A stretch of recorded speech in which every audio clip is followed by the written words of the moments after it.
नमस्कार बंधुरा welcome to my channel homestyle cooking with Sonali. आशा करी सबाई खूब भालो आछेन सुस्थ आछेन। आज के आमी पुঁটি माछेर एकटी रेसिपि निये चले आसलाम। तो आज के आमी करे देखाबो पुঁটি माछेर झाल। पुঁটি माछेर झाल आमी किभाबे करी कि मशला दिচ্ছি सेटाई आजके तुले धरছি आपनादेर सामने। तो चलुन बंधुरा रेसिपिटा शुरू करा जाक। আজকে সরপুঁটি মাছের ঝাল তৈরি করার জন্য যে যে উপকরণগুলো লাগছে সেগুলো আপনাদের আগে দেখিয়ে দিই। তো সরপুঁটি মাছ কিন্তু সবাই রান্না করতে পারেন, সবাই সব রকমভাবে পারেন। তো আমি কীভাবে করছি সেটাই আজকে তুলে ধরছি। এখানে দেখুন বেশ কয়েক টুকরো সরপুঁটি মাছ নিয়েছি। মাছগুলো কিন্তু বেশ বড় বড়, এখানে কেটে নেওয়া হয়েছে আর নুন হলুদ মাখিয়ে রেখেছি ধুয়ে। মাছে ডিম হয়ে গেছে দেখতে পাচ্ছেন, এখানে কিছুটা কিন্তু ডিমও নিয়েছি। এখানে একটা জায়গাতে আমি নিয়েছি দুটো ছোটো সাইজের পেঁয়াজ কুচিয়ে নিয়েছি, কয়েকটা কাঁচা লঙ্কা চিড়ে নিয়েছি আর এখানে একখানা বড় সাইজের টমেটো এরকমভাবে কুচিয়ে নিয়েছি। মশলার মধ্যে যেটা লাগবে সেটা হচ্ছে এখানে দেখুন ধনে গুঁড়ো নিয়েছি আমি 2 চামচ মতো, 1 চামচ নিয়েছি শুকনো লঙ্কার গুঁড়ো আর 1 চামচ নিয়েছি হলুদ গুঁড়ো। আমি এখানে 2 রকমভাবে মশলা ব্যবহার করছি। তো এই একটা মশলা আর একটা নিয়েছি এখানে 2 চামচ সর্ষের গুঁড়ো নিয়েছি। এই যে সর্ষের গুঁড়ো আর ধনে গুঁড়ো দেখছেন এগুলো কিন্তু আমি আমার বাড়িতে তৈরি করে নিয়েছি। গোটা ধনে আর গোটা সর্ষে নিয়ে এসে রোদে ভালো করে শুকিয়ে নিয়ে তারপর এগুলো মিক্সিতে গুঁড়িয়ে নিয়েছি। এইভাবে একসাথে অনেক করে রেখে দিলে কি হয়, রান্নার সময় কিন্তু খুব তাড়াহুড়ো করে রান্না করা যায়। তো এবার এই মশলা দুটোকেই আমি জল দিয়ে কিছুক্ষণ ভিজিয়ে রেখে দেবো। অল্প করে জল দিয়ে 8 ঘন্টার মতো মশলাটা ভিজিয়ে রাখবো। ভিজিয়ে রাখলে মশলা কিন্তু খুব স্মুথ হয়, তো সেই কারণে একটু আগে এগুলো ভিজিয়ে রাখাটা ভালো। এইভাবে আপনারা একবার এই পুঁটি মাছের ঝাল তৈরি করবেন, খেতে কিন্তু খুবই সুস্বাদু হয়। শুধু সর্ষে দিয়েও করা যায়, কিন্তু এইরকম ধনে দিয়ে তার সাথে সর্ষে দিয়ে করলে কিন্তু এর টেস্ট আরও অন্যরকম আসে। তো দেখুন মশলাটা বেশ কিছুক্ষণ আমি এইভাবে জলে গুলে ভিজিয়ে রাখছি। মশলাটা যতক্ষণ ভিজছে ততক্ষণ আমি মাছগুলোকে ভেজে নেব। এখানে দেখুন একটা কড়াই বসিয়ে দিয়েছি, কড়াইটা কিন্তু খুব ভালো মতো গরম করে নিয়েছি। এবার দিয়ে দিচ্ছি পরিমাণ মতো সর্ষের তেল। তেলটাকে কিন্তু খুব ভালো মতো গরম করে নিতে হবে।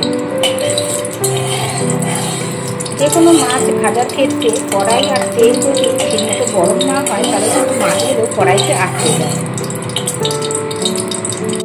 দেখুন তেল ভালো মতো গরম হয়ে গেছে। এবার আমি এক এক করে মাছগুলো ছেড়ে ভেজে নেব। 2 পিঠটাই সুন্দর করে ভেজে নিতে হবে।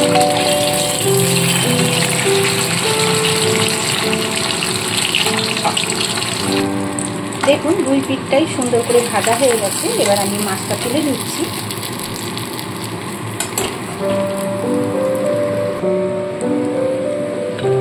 এইভাবে সমস্ত মাছ ভেজে ফিরে আসছে। দেখুন বন্ধুরা এখানে আমার সব মাছ আর ডিমগুলো ভাজা হয়ে গেছে। এবার এই মাছ ভাজার তেলের মধ্যে দিয়ে দিচ্ছি অল্প কালো জিরে,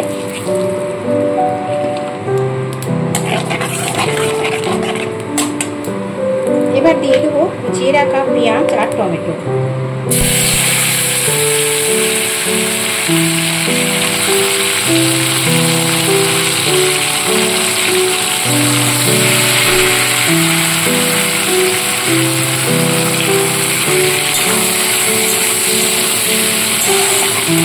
অল্প একটু নুন দিয়ে দেবো,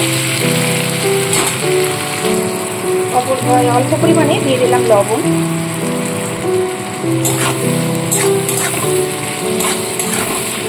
এবার ঢাকা দিয়ে 1 মিনিট রেখে দেবো, ততক্ষণ কিন্তু পেঁয়াজ আর টমেটোটা মজে যাবে।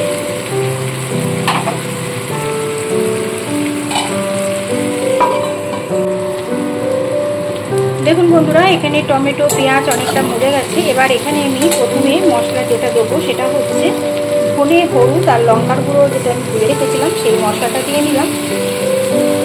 মশলাটা দিয়ে একটু কষিয়ে নেব আর বাকিটা দিয়ে এখানে দিয়ে দেবো সামান্য জল।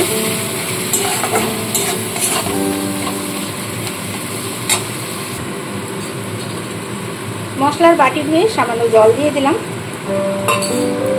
এবার খুব ভালো করে আগে মশলাটাকে কষিয়ে নেব।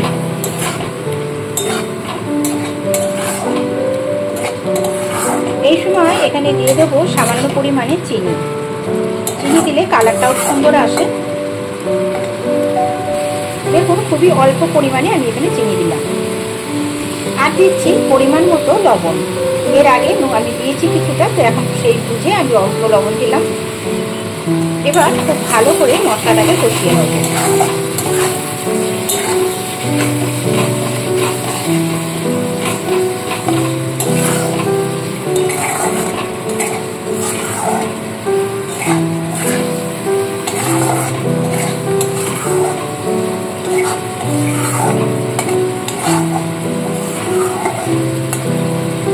আমার কিন্তু আর এক প্রকার মশলা দেওয়া বাকি রয়েছে, সেটা আপনারা জানেন। আমি সর্ষেগুলো রেখে দিয়েছি, তবে এই মশলাটা একটু কষে গেলে তারপরে কিন্তু আমি সর্ষের গুঁড়াটা এখানে দিয়ে দেবো। দেখুন মশলাটা কিন্তু খুব ভালো মতো কষা হয়ে গেছে, কালারটাও কিন্তু চেঞ্জ হয়ে গেছে। এবার এর মধ্যে আমি সর্ষের গোলাটা দিয়ে দেবো। আমি এখানে সাদা সর্ষে ভিজিয়ে রেখেছিলাম, সেটাই দিয়ে দিলাম। আপনারা সর্ষে বেটেও দিতে পারেন, যে যেরকম পছন্দ করুন সেইভাবে সর্ষেটা ব্যবহার করতে পারেন। তো এইভাবে গুঁড়ো করে রাখলে কিন্তু খুব সহজে খুব তাড়াতাড়ি রান্নাটা হয়ে যায়। সর্ষেটা দিয়েও আবার ভালো মতো করে সমস্ত মশলাটাকে কষিয়ে নিতে হবে।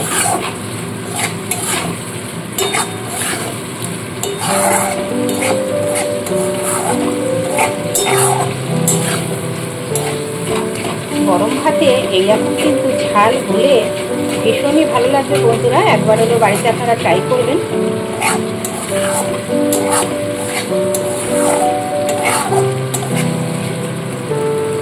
আরও 1 থেকে 2 মিনিট একটু মশলাটাকে ভালো মতো কষিয়ে নিতে হবে। দেখুন কত সুন্দর কিন্তু তেল ছাড়তে শুরু করে দিয়েছে, আর কালারটাও অনেকটা কিন্তু গাঢ় হয়ে গেছে। দেখুন বন্ধুরা মশলাটা কিন্তু সম্পূর্ণ কষা হয়ে গেছে। এবার আমি পরিমাণ মতো জল দিয়ে দেবো এখানে।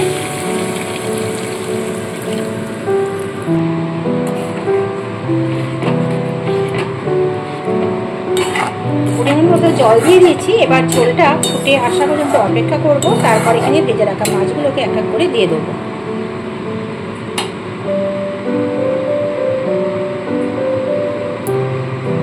দেখুন বন্ধুরা এখানে ঝোল ফুটে উঠেছে। এবার আমি এক এক করে ভেজে রাখা মাছগুলোকে দিয়ে দেবো।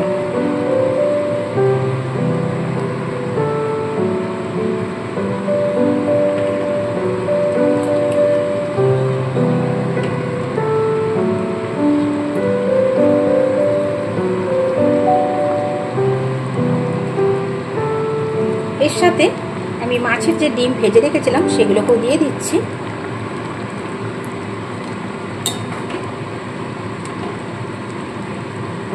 এক মিনিট ফুটিয়ে নেব, ঢাকা চাপা দিয়ে।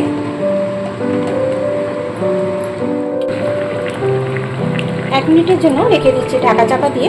ফিরে আসছি 1 মিনিট পর। ফিরে এলাম 1 মিনিট পরে। দেখুন বন্ধুরা ভালো মতো কিন্তু ঝোল ফুটতে শুরু করেছে, আর মাছেও কিন্তু ভালো মতো রস ঢুকে গেছে। এবার ওপর থেকে আমি কয়েকটা চেরা কাঁচা লঙ্কা দিয়ে দিচ্ছি, আর একটু ধনেপাতা কুচনো দিয়ে দেবো। তো সম্পূর্ণ রেডি হয়ে গেল পুঁটি মাছের ঝাল।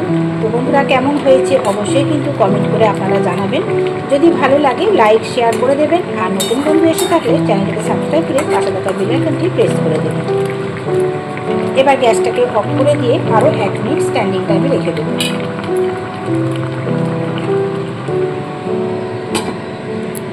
ফিরে এলাম আরও 1 মিনিট পর। তো দেখুন বন্ধুরা সম্পূর্ণ রেডি হয়ে গেল। এবার আমি এটাকে সার্ভ করে দিই।